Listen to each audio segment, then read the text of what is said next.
Hello, everyone. This is Al Fadi, and I'd like to welcome you to our studios here. With me, of course, in the studio is our dear brother Jay Smith to discuss yet another one of those interesting topics. This time, we are calling this particular video series that has to do with the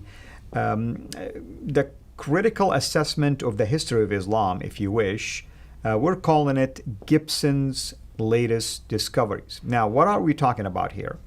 Dan Gibson, if you've been watching any of our previous basically video series on the unknown history of Islam, or what we called also the Qibla controversy, we zoomed in on the findings of our dear brother Dan Gibson, who did studies using the Quran and analyzed the geography of the Quran and discovered that there is something interesting when he focused on the towns that supposedly surrounding the the community of Muhammad and Mecca and so on and so forth, and discovered that it's much further north than you probably would assume it to be, meaning that Mecca, as we know it today, is way south.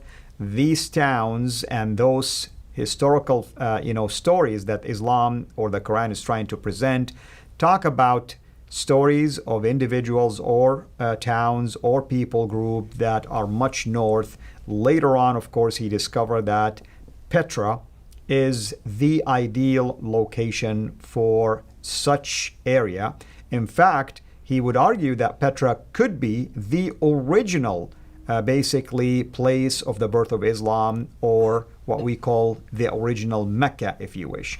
And we took it from there and we began to explore certain things from his own assessment and analysis, so on and so forth. So this is an ongoing, by the way, research by Gibson. He's going to discover many other things. Today, we are going to unpack the most recent discoveries that he have basically revealed, and we want to definitely take these extremely important findings and give him a much wider platform as well.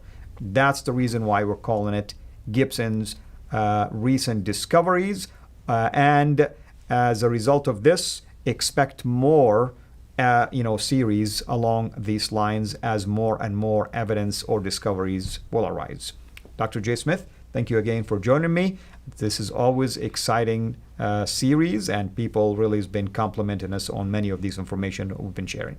Well, this is it is a joy for all of us, because if you're talking about history, because of the fact that it happened in the past, it needs to be investigated. And we always say the historical critique, we want to look at names, dates, places, and events. Those are the four things: names, dates, places, and events. Of course, we also want to look at times factors. So when we have what Dan Gibson has done, and this is why we thank Dan Gibson for all the great work he has done, certainly between 89 to 2004, but as he's continuing up until 2019, he's still coming back. And we're going to do a number of these. As you say, this is now December 2019. We're going to be doing this in the spring of 2020. We'll probably do another one in the fall of 2020, because there is so much new material now starting to ramp it up as more people are getting involved. Not just Dan Gibson. Other people are now starting involved in this whole question concerning where did Islam really begin. And it looks like more and more what we're finding is when we read this book, the Quran, and when we look at the traditions, the descriptions in this book about these people that this prophet is having contact with, the areas that he lived, the places that he went to, the kind of vegetation that exists around all this is not pointing to Mecca at all. It's pointing to somewhere much further northwest, 600 miles further north, Correct. The Nabatean area. So what we're going to do is we're going to keep on, you're right, we're going to keep on just bringing this new material to you who are watching this so that you can keep up to date with all that research that's going on. This one, what we're going to do now in December of 2019, will be updated in the subsequent series that we're going to do. Let's just take a look and let's understand. Now, to do that, we need to back up to what we did in our original series, looking at what Abdul Malik needed. Abdul Malik, who was, I would suggest he was a Nabatean. He lived north of Petra. He lived way up in Damascus. But he was an Umayyad caliph. He was probably the greatest of the Umayyad caliphs, ruled from 685 to 1205, and he was the one that created the whole Arab identity. Remember, we talked about this. And in creating the Arab identity, he first needed to create a man, a prophet, because the Nabateans, the Arabs, didn't have a prophet. The Nabateans didn't have a prophetic line. They didn't have also any revelation like the Jews and the Christians, who were their cousins. The Jews and the Christians, they had a prophetic line through Isaac. They also had revelation, the Old and the New Testament, Old for the Jews, the New for the Christians. They needed to have that kind of identity. They already now controlled that whole swath of land that Abd al-Malik, by that time, he controlled the swath of land from Andalusia all the way over to India. That was an enormous amount of land, but they had nothing to show for it as far as their identity. And that's why he needed a man. And that's why he builds the Dome of the Rock. We talked about this, puts it above the Church of the Sepulchre. And we're going to introduce that a bit more. We're going to unpack that. So once he found he got a man, and he introduced him on that Dome of the Rock. That's where he introduced the name, Muhammad. He also introduced it on coins. That's another series that we've done, is looking at the coins, where that is introduced with him. He is the one that introduced it. On the same year, actually a year later, after he introduced it on the Dome of the Rock and on the protocols, he then introduces the man's name. There's his prophet.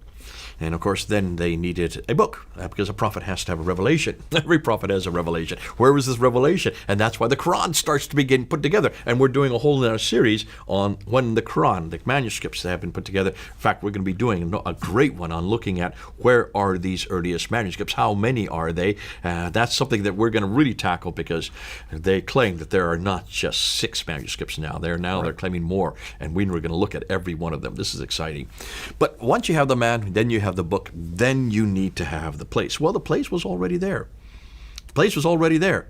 The place already existed for Abd al-Malik. That was not a problem. He didn't need a place. The place was right there in Petra. That's right. And the narrative today, though, does not say it's in Petra at all. They put it to Mecca.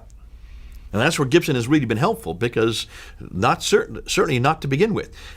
When you look at all the evidence that we've looked at all the qiblas of the mosques, 20 qiblas of mosque, ancient mosques from the 7th and 8th century, the earliest mosques, in fact, all the earliest mosques, their qiblas, their direction of prayer, are all facing Petra. So certainly the qiblas have given that away, and that's why Gibson was so good, because he was able to go back and look at all those mosques and actually go and do the coordinates. Do all the coordinates, modern coordinates. No, so you have the Qibla facing that city. Then you need also to look at what else has been found. Now, once you look for this place, you need to go back and see. Let's look at Petra, and let's look at some things that I would like to specifically pinpoint.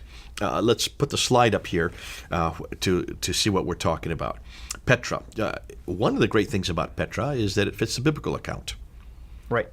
When you look at Hagar and you look at what's happening with Abraham, we know that Hagar is in a valley. That's very clear. We're going to one mountain and then to another. In fact, the whole tradition in the pilgrimage of going back between Safa and Marwa are those 2 mountains that supposedly Hagar went to when she was there with her son Ishmael.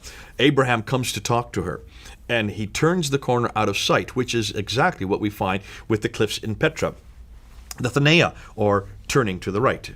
The Thanea, that means something bent, basically. Yeah. And that's the sikh that you find there in Petra. But let's take a look at map of Petra. When you look at that map there on the right, you can see that if we were to expand it a bit, you can see that there is a valley there. You can see that this valley does not exist in Mecca. There is a parallel valley which does not exist in Mecca. You can see, as you look at the circled area in red, that's the Christian quarters. That would be where many of the aristocracy, that's the ones who actually did speak Aramaic.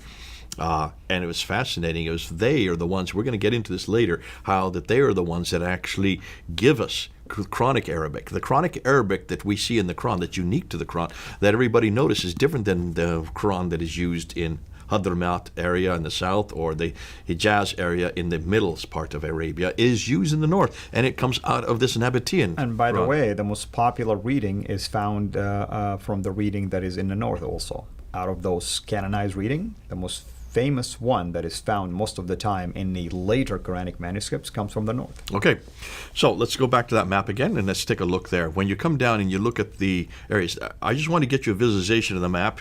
Let's just take a look at another one here. Here is the another map that's very much the same thing, and you can see when you look at the map that there is a temple of Uzza, and there's also a temple of Dushara. So these Al-Uzza, who is Al-Uzza? Well, it's Al-Uzza, one of the gods, or the idol gods. Actually, she's a goddess. It's or, a female. Or goddess. Yeah, basically, that's what I mean. It's like an idol that was being worshipped, and it was mentioned in the Quran. Al-Lat wal-Uzza. Alat wa al-Uzza. Chapter 53, verse 19 and 20. Surah 53. The story of the incident that is known as the Satanic Verses. You're right, which Salman Rushdie made famous with his book called The Satanic Verses. So there you can see the Al-Uzza, and then if the orange, look at the orange area, that is the temple of Dushara. So I want to pinpoint these two real quickly. There's the temple of Dushara on the left and on the right. That is there. You can go see it. And it refers to Dushara. So who is this Dushara? Well, Dushara is the Nabatean god, the great god Dushara. And that's why a temple is dedicated to him. And sits right there in the middle of the valley. What's fascinating is Dushara is his formal name. But his generic name is Ilah. Ilah.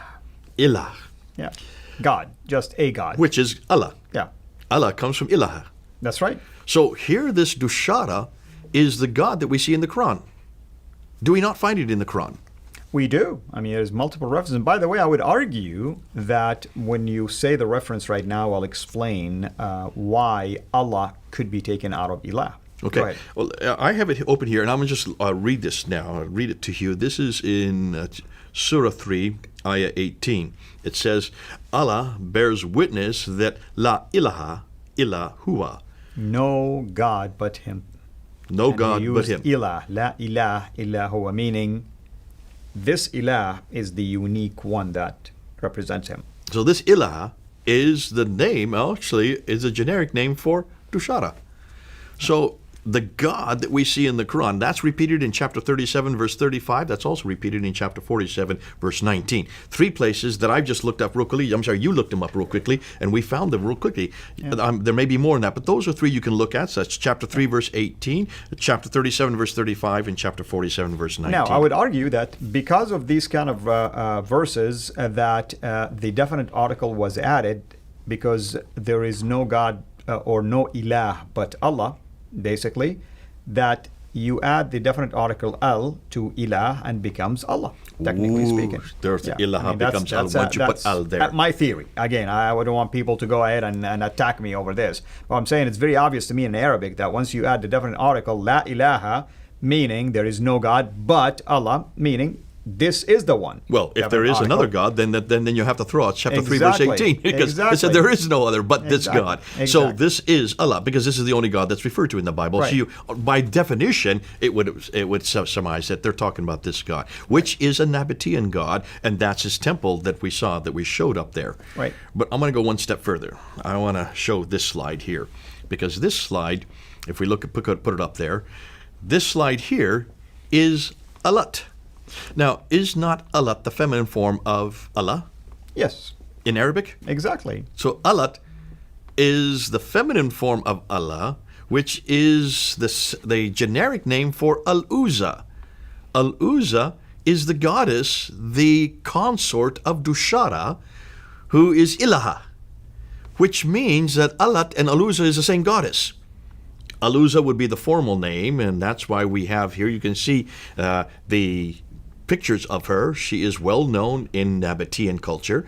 She is found in many, not just in Petra, she's found in other cities. She's also found as far away as Palmyra.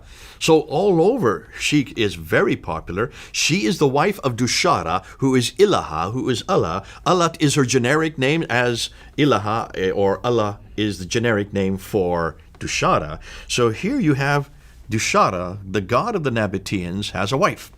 Now, do you see a problem with that in the Quran in chapter 6, verse 101? Well, I mean, certainly there is a big case to be made, but let me play the devil's advocate right now. I mean, I would like for you to unpack this. You know, somebody come back and push against this. Wait a minute, the Quran was very specific. Allat wa al-Uzza, two, not the same one. What would we say about that, for instance? I would say that they didn't look at their history very well, and they didn't actually go back, just like they didn't look at, they shouldn't have even used an ilaha, they should have used dushara. There's the problem. Whoever wrote the Quran were writing it, looks like in the 8th century. They were not going and actually unpacking it. It looks like, in this case, they did not understand what the God of Islam. So technically what you're saying, there is the feminine God and the masculine God. Feminine God and masculine Husband God. and wife. Except if they'd really gone to Petra, they would have seen there are actually two different temples. And it's according to the Nabatean writings, this is the wife of Dushara. But in chapter 6, verse 101, it says very clearly, he, that's referring to Allah, is the originator of the heavens and the earth, so it has to be Allah. How can he have children when he has no wife? The Quran is very clear that God has no wife.